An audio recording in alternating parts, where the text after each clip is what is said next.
नमस्कार दोस्तों, पिछली लगभग 8 वीडियो से हम पिछले जन्मों के पाप जो हमारे द्वारा या हमारे बुजुर्गों के द्वारा हुए और उस पाप के द्वारा किस ग्रह का ऋण बना और उसका इस जन्म में हमारे परिवार पे क्या असर आ सकता है, उसकी क्या निशानी है, उस पाप से हमें कैसे मुक्ति मिल सकती है, पर अलग अलग ग्रहों की हमने चर्चा की। आज उसी कड़ी को आगे बढ़ाते हुए हम बात करेंगे राहु के ऋण की, कैसे बनता है और इसके उपाय वगैरह क्या है। तो चलिए शुरू करते हैं दोस्तों। उर्दू की असली लाल किताब जो मेरे सामने पड़ी है कि page number 127, page number 128, page number 137, page number 138, page number 141 पर इसका पूरा विस्तार पूर्वक वर्णन है। पंडित श्री रूपचंद जोशी जी, जो कि रचयिता हैं इस लाल किताब के, उन्होंने इस ऋण का नाम लिखा है अजन्मे का ऋण, यानी कि जो अभी पैदा भी नहीं हुआ उसका ऋण। पहले की तरह इसके भी 3 योग दिए गए हैं। इसका पहला योग है खाना नंबर, यानी कि भाव नंबर या हाउस नंबर, जो भी आप समझे। भाव नंबर 12 में राहु के शत्रु सूरज, शुक्र या मंगल बैठ जाए तो राहु का ऋण का निर्माण करेंगे। इसका दूसरा योग है राहु हो खाना नंबर 9 में और बुध हो खाना नंबर 12 में तो राहु का ऋण बनेगा। इसका तीसरा योग है राहु हो खाना नंबर 6 से बाहर और खाना नंबर 12 में सूरज, शुक्र, मंगल बैठे हों तो भी राहु का ऋण बढ़ेगा। किस कारण बनता है? हालांकि इस ऋण का नाम अजन्मे का ऋण है, पर इसका मुख्य कारण जो किताब में दिया गया है वह है कि जातक अपने ससुराल से धोखाधड़ी करता है तो ये ऋण बनता है। उनके साथ उसने फरेब किया होगा, उनका धन लूटा होगा। पंजाब में तो हजारों मिसालें मिल जाएंगी आपको। लड़की ने आईलेट करके विदेश चले गई, पैसा ससुराल ने अपनी तरफ से लगा दिया, अपनी तरफ से खर्च कर लिया ताकि ये सोचकर कि बाहर जाएगी, हमारे परिवार को भी वहाँ बुला लेगी, बेटा भी सेट हो जाएगा। पर इसका उल्टा हुआ। उसने वहाँ जाकर इनका फ़ोन भी उठाना बंद कर दिया और अपना घर बार खुद बैठा लिया। इसका उलट भी है। लड़का विदेश से यहाँ आता है, NRI बन के शादी भी करता है, दहेज भी लेता है और फिर अपने ससुराल का सब पैसा वैसा लेकर रफो चक्कर हो जाता है। ऐसी हज़ारों कहानियाँ जो है हमारे पंजाब के किसी भी पुलिस स्टेशन पे चले जाइए, आपको अनगिनत इकट्ठी हो जाएगी। धोखे से ससुराल की ज़मीन हड़प ली, ससुराल की जायदाद को हड़प लिया, किसी तरह की कोई ना कोई वारदात कर दी उससे, या जायदाद के चक्कर में लोगों को जहर दे दिया, मार दिया, हत्याएं कर दी, किसी का वंशनाश कर दिया।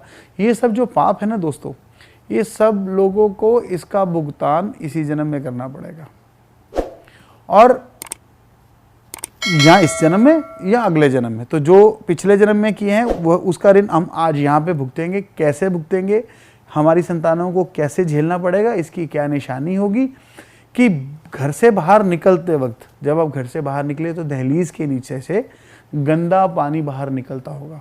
कैसे भी निकलता हो, चाहे वो सीवरेज की पाइप निकल रही हो या किसी तरह की आपने नाली डाली हो या कैसा भी, या घर के अंदर गंदा पानी जमा हो जाता है, सीवरेज लीक हो जाते हैं, या उस पानी के जमा होने की वजह से जो घर की नींव है उसमें भी सीवर का गंदा पानी या बदबूदार पानी जा रहा होता है।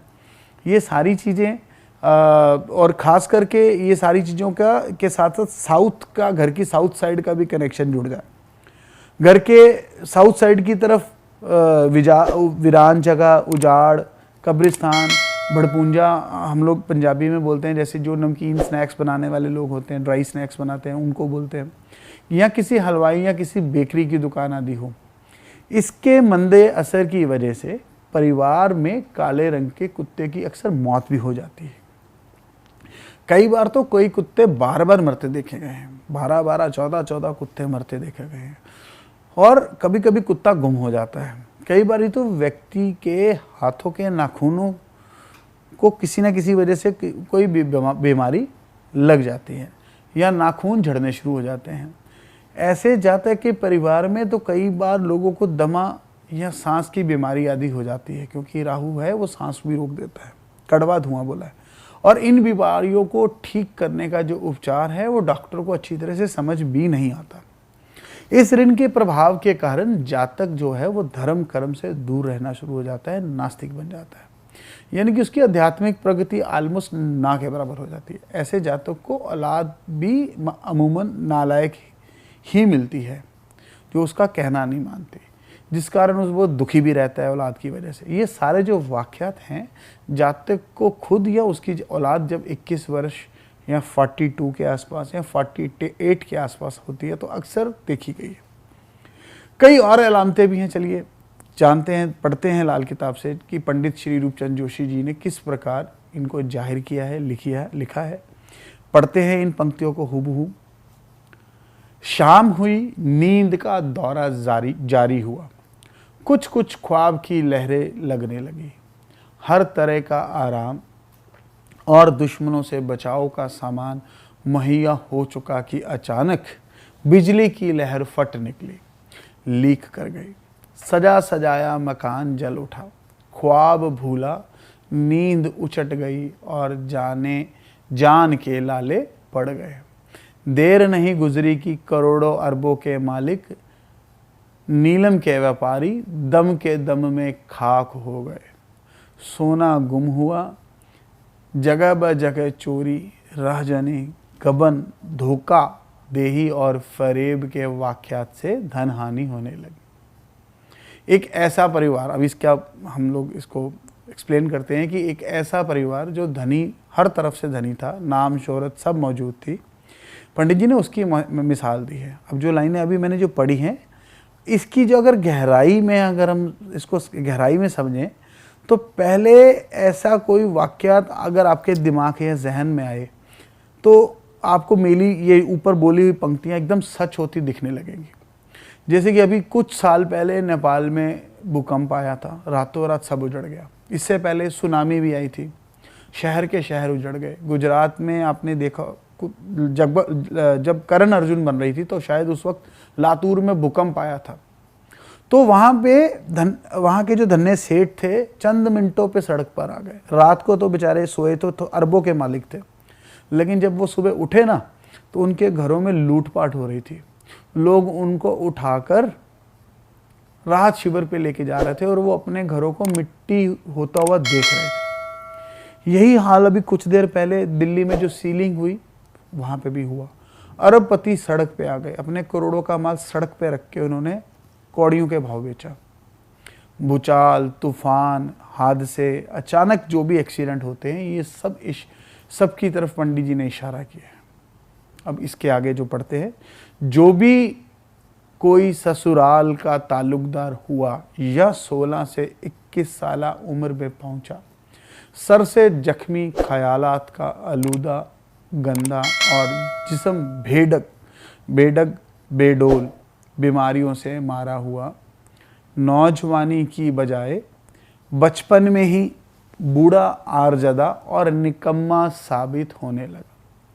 जिस कदर ज़्यादा समझ, सोच और अकल से काम करता गया, उसी कदर बेकार, निर्धन और बेमर्दा पाया गया। शाम को सोया, ख्वाब में सोचा, तन्हाई में सोचा, मगर पता न चला कि सोना ख़याम ख्वामखा रंगदारी पीतल जर्द झिलमिल रंग से क्यों नीले रंग में बदलता गया।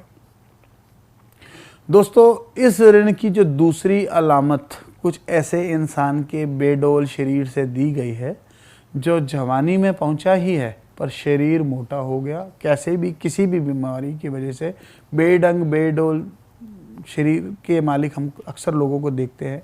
उम्र से पहले ही जिनको बीमारियों ने घेर लिया हो, पैसा बहुत होता है पर उससे ज़्यादा तो उनको बीमारियों पे और उसके इलाज पे खर्च करना पड़ता है, क्योंकि ये इस जन्म का नहीं पिछले जन्म का हिसाब किताब है। और कारोबार भी जैसे जैसे उम्र बढ़ती जा रही है वह घटता जा रहा है।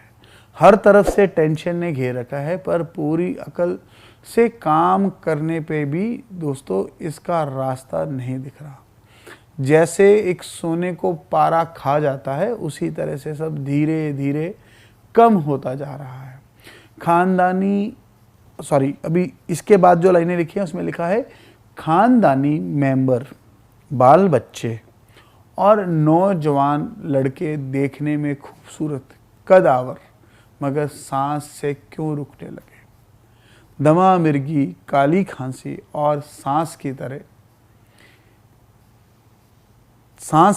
तरह की तकलीफ़ें, बेगुनाह जेल खाने और बेमौका और अचानक मौतों की तादाद बढ़ने लगी। जहाँ तक भी इस खानदान के खून का असर पहुँचा, काली मिट्टी की आंधी का जोर और जमाना का तकरार बढ़ता गया।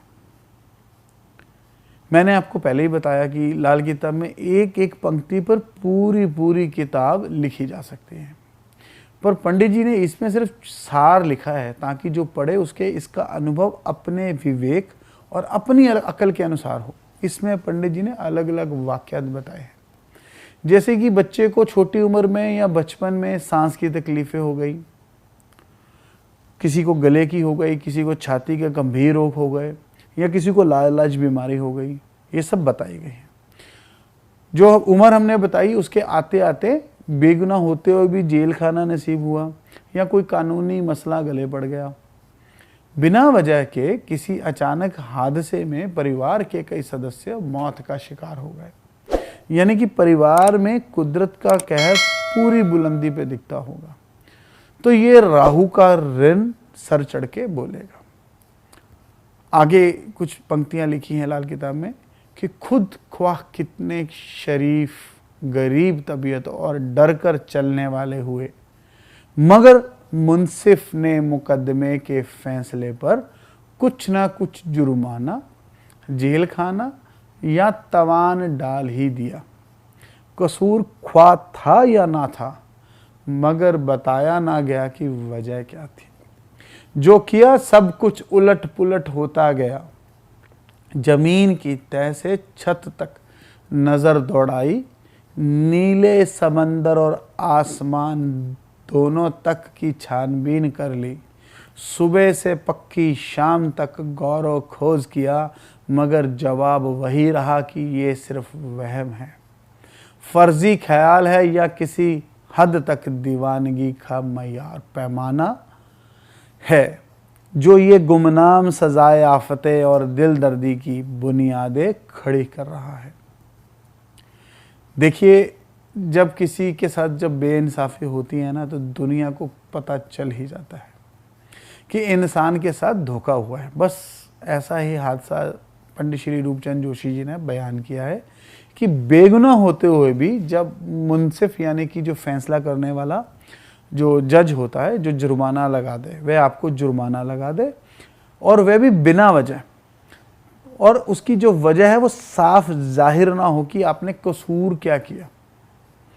जो दंड दिया जा रहा है उसकी भी वजह तक नहीं बताई जाए, तो समझो ये खुदाई हिसाब किताब है, जो आपको वह सज़ा दिलवा रहा है, जो आपने शायद पहले कभी ना सुनी थी, ना देखी थी। इवन उसकी जो छानबीन का नतीजा है वो भी आपको इस जन्म में नहीं मिलेगा। दोस्तों, ये सब बातें जो मैंने आपको बताई, ये मैंने अपनी छोटी सी समझ के अनुसार आपको इसको समझाने का प्रयत्न किया है।